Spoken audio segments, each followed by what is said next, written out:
Hello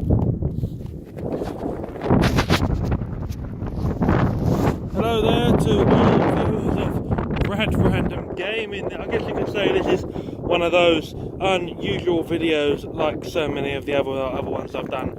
As the description of my channel says, you know, it's not all related to gaming. My channel is a few other things as well, many other videos not related to gaming. Weird and wonderful. I say that, but you know they are. Now this is one of those videos that does not relate to gaming.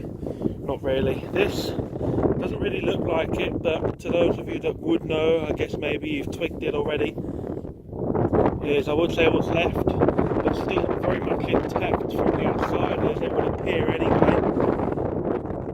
What you might want to say left over of a World War II bunker emplacement or a hidden position placed here by the British, and yeah, it's just amazing to think that, you know, here it is. So it's just really quite crazy and amazing. And here on the Shetland Isles, you know, it's just here on this hill, just here. And I myself, like hundreds of other people, just pass it. You know, perhaps not I myself, not daily pass it, but you know, quite a few times have I walked past it. Maybe, you know, maybe at least once a week, something like that, or once every couple of weeks. I've passed it more recently, but it's just amazing to think that it just sits here, just not, I guess you could say abandoned. It's just abandoned. It's lost. Just no one really wants to take care of them or think about them. You know, it was World War II was one of those times where people wanted to forget. So this is one of the, I guess you could say this is something that reminds people of that. And maybe not many people want to remember that, which is fair enough. Although we can actually go inside, which I'm going to do. Hold on. So I have this really amazing torch, which to me that is one of the best torches ever. I don't remember the name, I just know it's immensely powerful, and it's being powered by an ion battery. So overpowered. So as you can see, it's not really that well looked after. Abused. People don't really take care of it. People just abuse it. And like so many of the World War II structures, what's left of them on Shetland, as you can see, it's not really respected or cared for.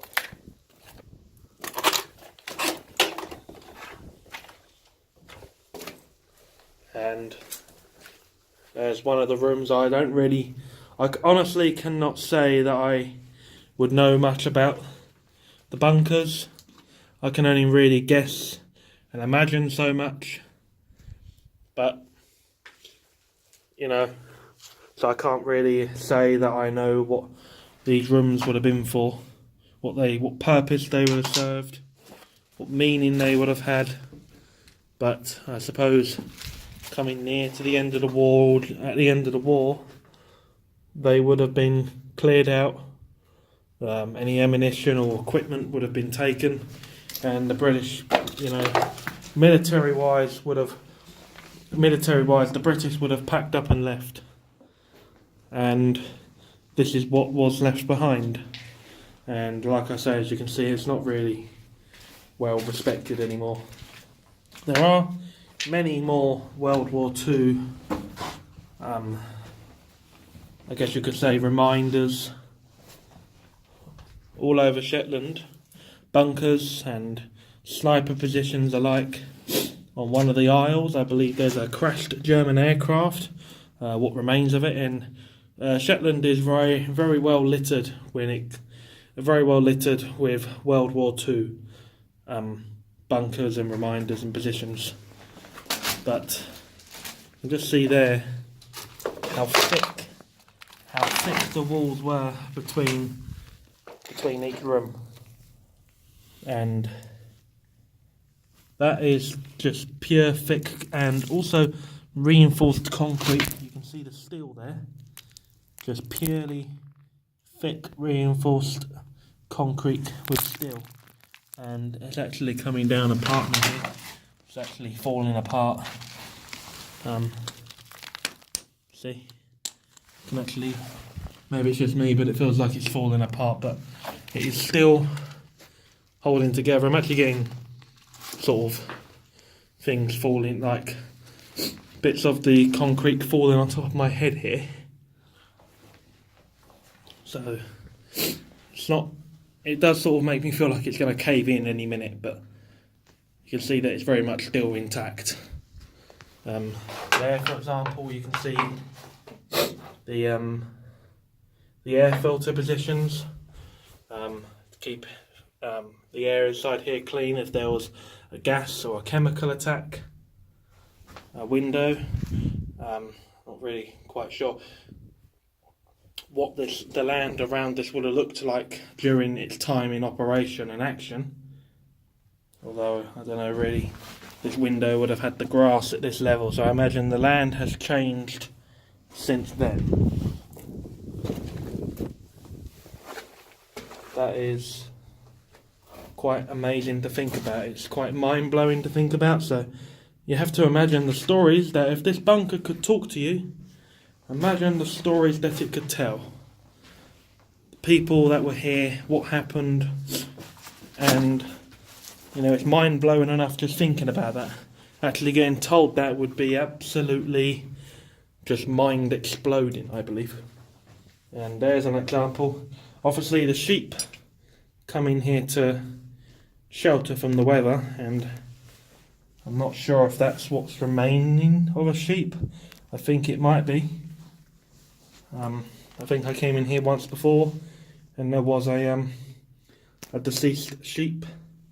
I think that's what could be left of a sheep, or maybe just a pile of wool. But either way, that is perhaps just a pile of wool. And if it's just a pile of wool, or if it is a pile of wool and what remains of a sheep, I don't know. Still sad to think. And as you can see, the bunker itself is not that large. It's perhaps just ammunition storage, outpost, looking. From this position you can actually see part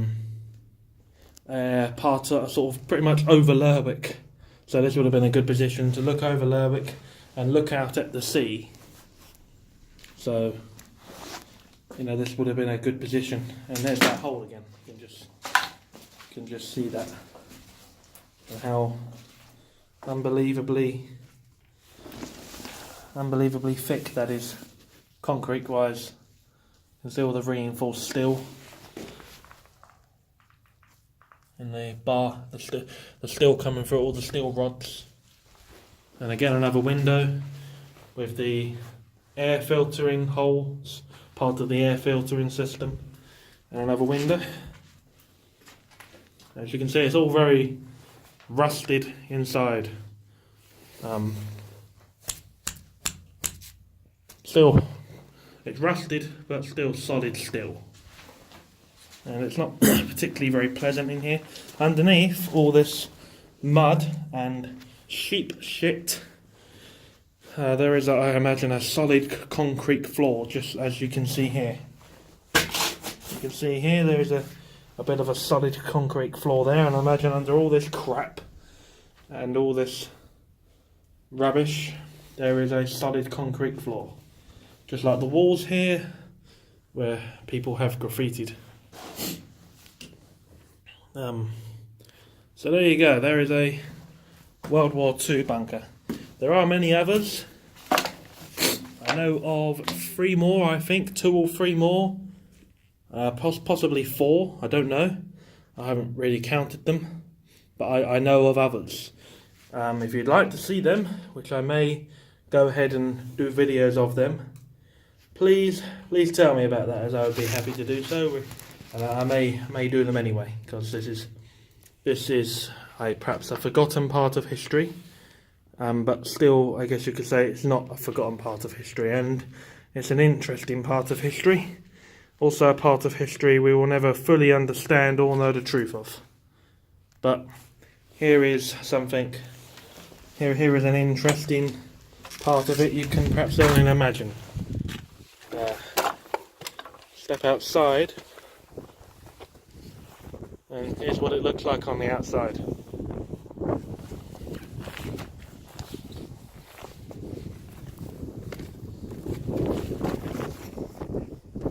You can see the circular shape that it has, like from the inside and on the outside. There's also a hole here which I didn't notice until now, going right inside.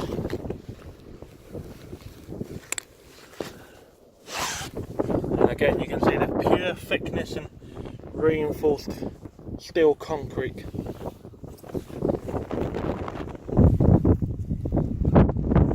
Windows, air filtering system.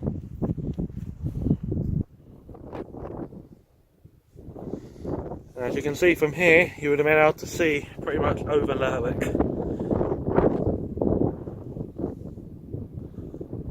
And you can't really see it from here, but pretty much over that way is the sea. It's dark, you can't see it, but you can pretty much, the sea is pretty much just in that direction, just where you're looking. You can get a good view over Lerwick. Obviously Lerwick during the wartime wouldn't have looked like this. It would have been very different, but still it was a good view over Lerwick, a good position, and this is where the bunker sat. Let's walk around it more here, shall we? Simply mind-blowingly amazing. There's also grass growing on top. I wasn't sure if that was meant to be like that, or if that was part of the camouflage, hiding it from, say, maybe German scouts or scouting aircraft. I imagine it would have been hard to see it from the air when it was covered in grass, or if the grass has just grown on top since then. You can actually jump on top here.